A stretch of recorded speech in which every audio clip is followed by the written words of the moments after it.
I got a second chance after cheating. God, what a greedy fool I am. What's the saying?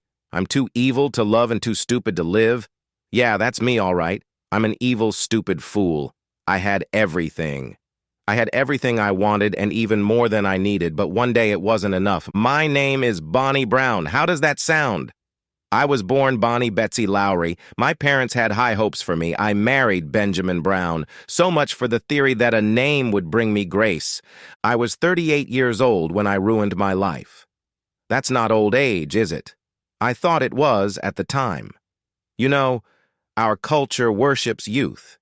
You work hard, take education seriously, graduate from college with good grades, get a good job, marry a great guy, have a few kids, and just when life is looking good, the world turns its attention to someone younger. It wasn't really anything in particular. It just slowly dawned on me that all the attention was going to the young interns in the office. Men were flirting with me. I didn't let them get anywhere, but it was fun. It made me feel wanted. Then one day I noticed I wasn't getting that attention anymore. Life had become a series of obligations. I was expected to do more at work. My children had to be lifted, clothed, and fed. They needed help with their homework in the evening. I had to do laundry, weed the garden, and pay the bills, and dozens of other things to do every day. Of course, my husband was there to help. He did laundry without being asked, cooked meals when I got home late, mowed the lawn, and helped the kids with their homework, but I was a wife and mother. All the responsibility was on me. I felt the weight of the world on my shoulders.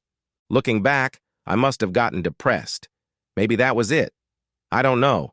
I just know that I felt all these obligations and my life was stuck in a routine that never changed. I must have been crazy. I would give anything, give my whole soul to have that life back for even one day. But I can't give my soul because I've lost it. I threw it away along with everything I had of real value. On Wednesday, March 5th, I was called into the principal's office.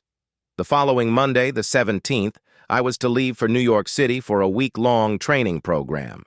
This was my company's management school option, and it meant that the company saw a promotion in my future. I was moving up. I came home and told my family about it.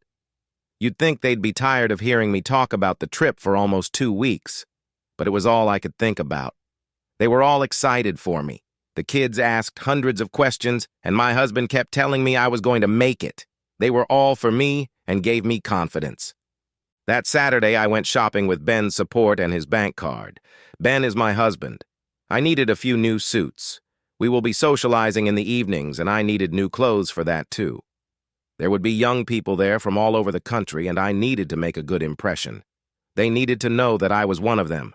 I wanted to be remembered. Yes, they remembered me. Sunday came. I gave my husband a quick kiss, hugged the kids, and took the shuttle to the airport. All I could think about was the week ahead. On the plane, I finally realized that I had been leaving in such a hurry, that I had taken so little time to say goodbye to my family. I told myself that they would understand.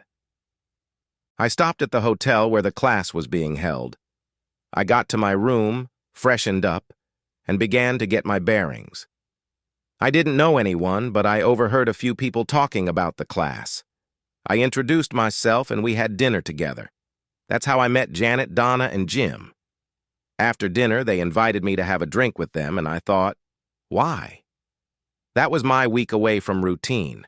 There was a dance floor, and even though the music was cassette, Jim took turns dancing with the three of us. Ben took me with him from time to time, but it was fun to be alone and dance with someone new. I told myself I wasn't being bad, and Jim took turns dancing with each of us. It was just dancing and we were in public. There was nothing wrong with that, was there? As we had a few drinks each, the dancing got closer. By the end of the evening, I could feel Jim's body resting against me. I confess, I liked it. I felt young again, but it was too much. I felt guilty, so I apologized and left for the night. It wasn't until I got into bed that I realized I never called home to let them know I had arrived safely, and it was too late to call. The classes were interesting and I studied hard. In the evenings, we all gathered at the bar for drinks. I danced with most of the men, but seemed to dance with Jim the most. As the evening went on, I felt his body on me more and more, and I loved it. I felt young again, and what was wrong with that? We were in public and nothing was going to happen. The insult came on Wednesday night. We were close, too close, and I spent an hour just dancing with Jim. He held me tightly against him. I could feel his attraction on me. I excused myself and went to the ladies' room to take a break. And when I came back, we found a free table. You know how that story ended. He continued to work me over, and I continued to enjoy the attention. I ended up spending the night in his hotel room having sex with a man I hardly knew. I should have been ashamed, but I didn't feel an ounce of guilt.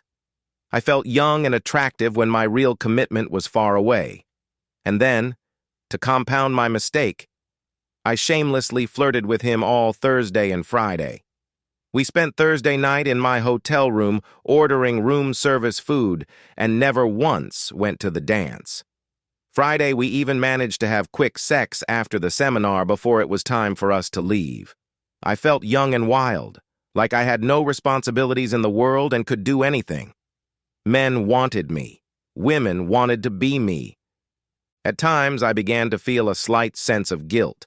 But before it overwhelmed me, Jim was there to distract me from my thoughts. He would smile, touch me, kiss my neck, and my attraction would return. Come to think of it, he didn't do anything for me that my own husband couldn't do. His kisses weren't romantic. His voice wasn't soothing. All he did was give me 2 nights of unbridled lovemaking and quick sex on the way out of the house. And then, on the way home, going back to the life I'd created when he was no longer there to distract me, reality finally caught up with me. I had cheated on my husband, betrayed the one and only man I loved with a man I barely knew, and I had done it without regret. Worse, I had shamelessly done it in front of witnesses. Everyone knew what I was doing. How could they not see it? Women didn't envy me, they judged me. Within days, I was being called a cheater in every company office across the country. It was only a matter of time before rumors of my behavior reached my office.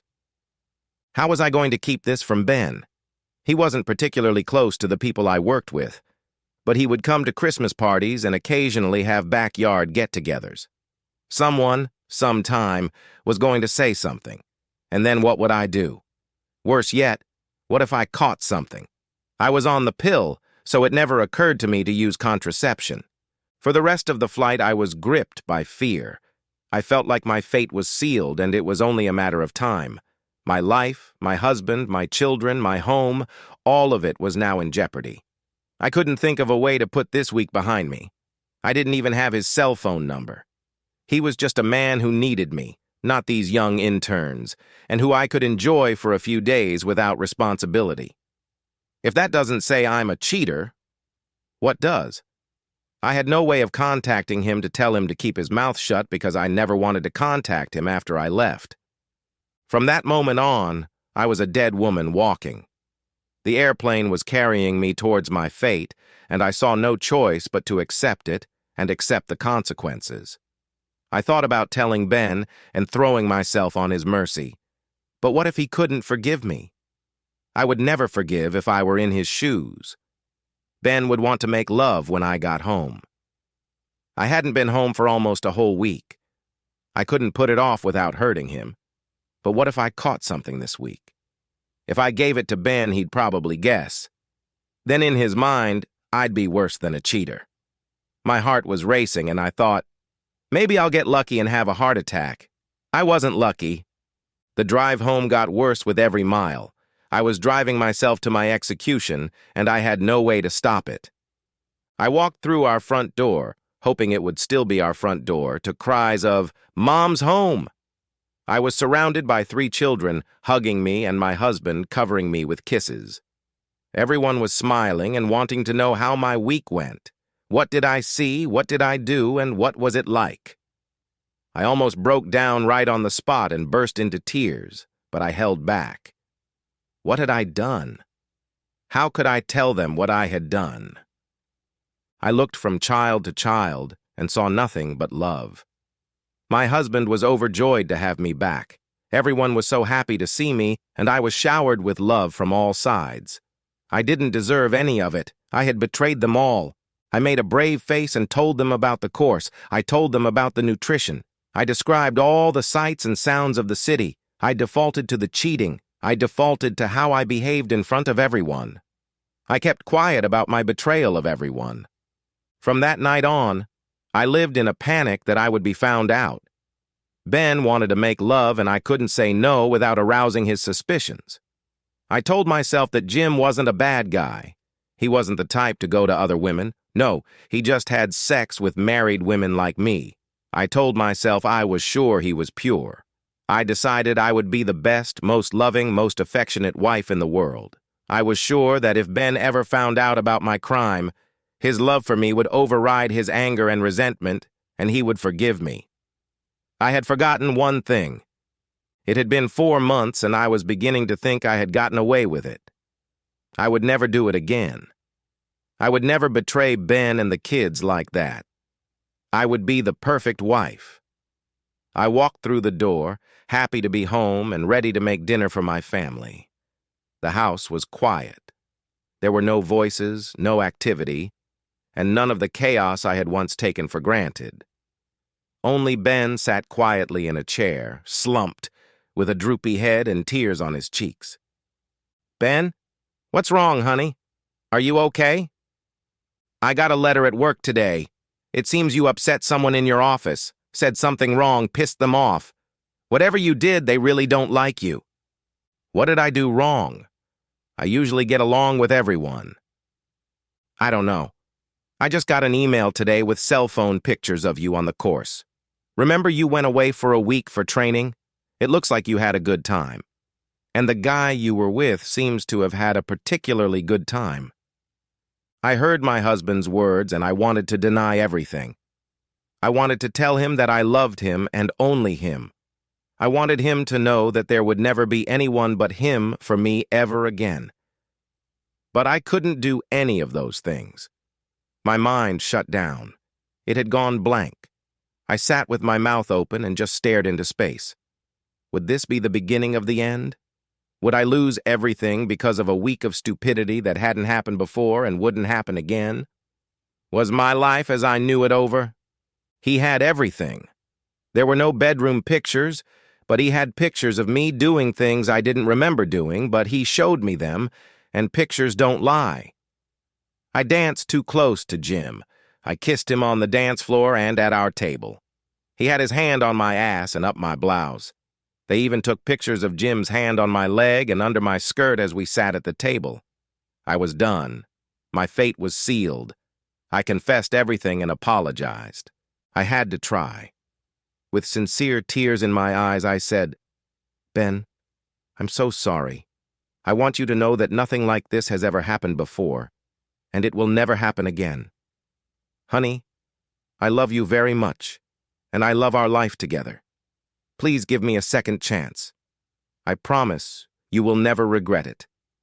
I will make you forget about the one and only time I did something so stupid. You won't regret it. I promise." Believe it or not, that's exactly what my loving, amazing husband did or tried to do. He never asked to tell me more. He never made me recount my actions. He never asked why or made me explain. He just sat and cried for hours, slowly dying inside.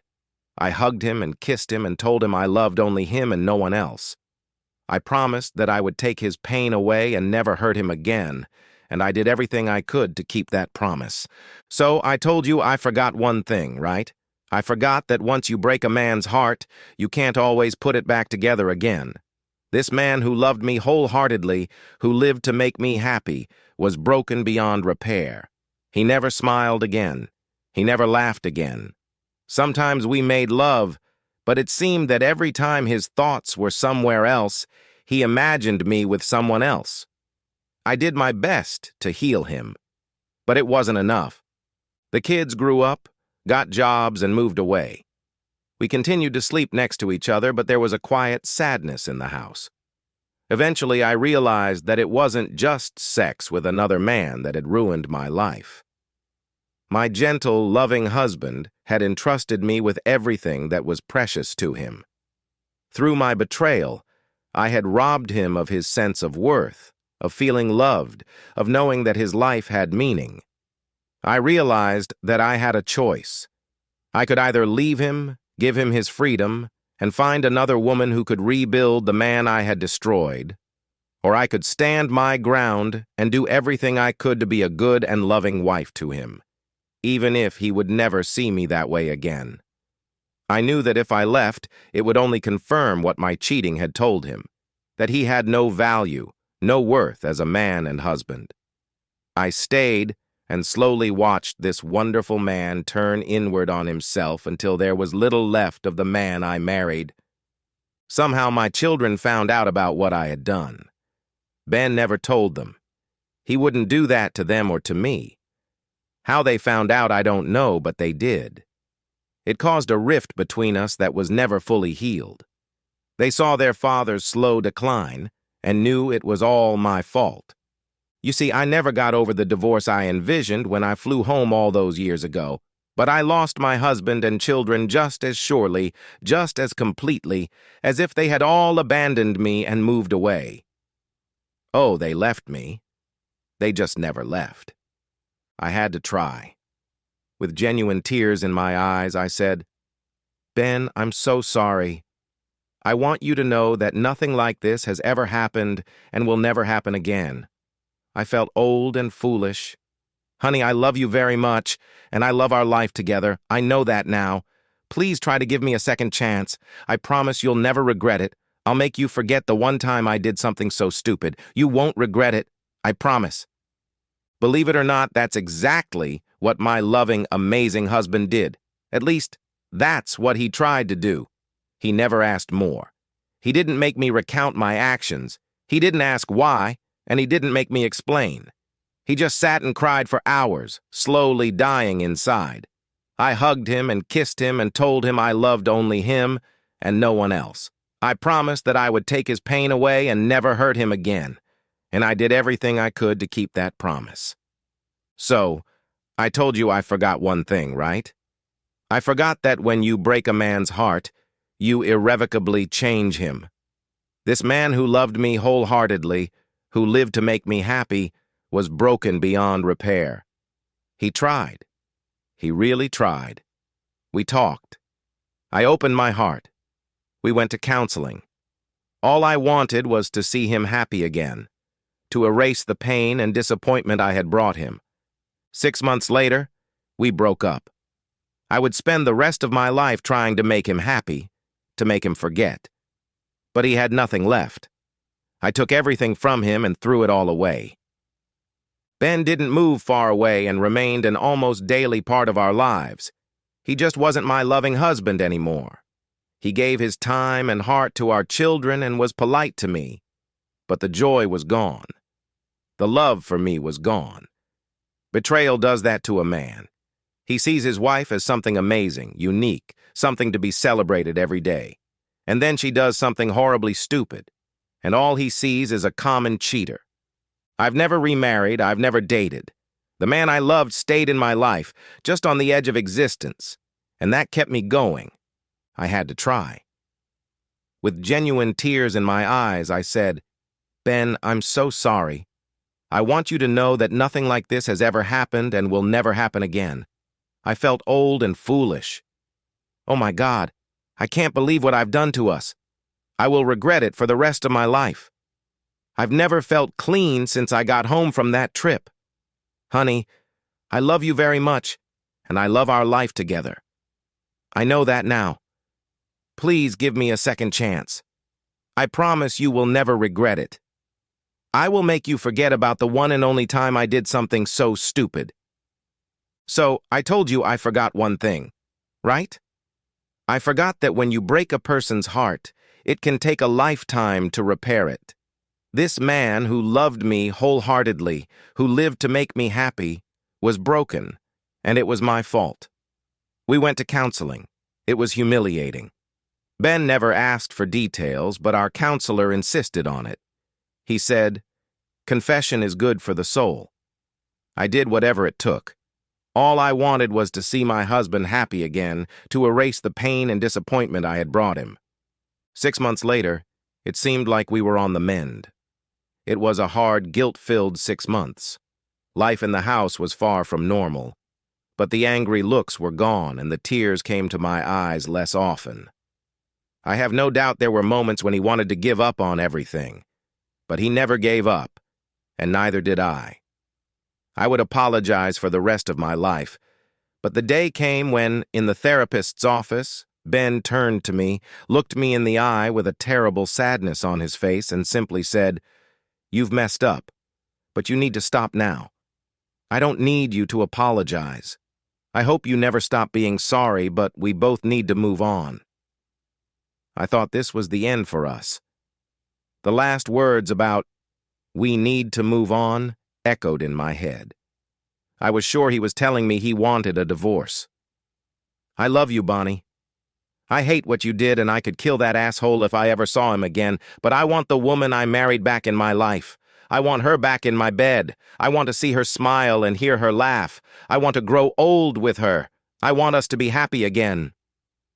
Tears stood in his eyes. The rest of the session went by like a blur. I kept hugging and kissing my husband, crying, thanking, and kissing again. I was so scared when he started talking that when I heard his words, I didn't want to let him go, afraid I might be wrong. The therapist must have thought it was a breakthrough. Therapists are very sensitive. He told us to go home and make love. It was the best prescription I ever received, and I gladly took the medicine. It took about 2 more years before my betrayal towards Ben was truly a thing of the past. There were times when I could see it in his face and knew what he was thinking. But no words were spoken. I would just walk over to him, stand with him or sit next to him, hug him like it might be the last time, and wait for him to smile again. I could never do that without tears in my eyes. Even now, I sometimes think back to that horrible pain, and I have no doubt that Ben does too. I caused that man incredible pain over meaningless words, and he forgave me for it. I will spend the rest of my life being the wife he deserves and offering up prayers of thanksgiving that I got a second chance. The end. Subscribe to my channel. Thank you!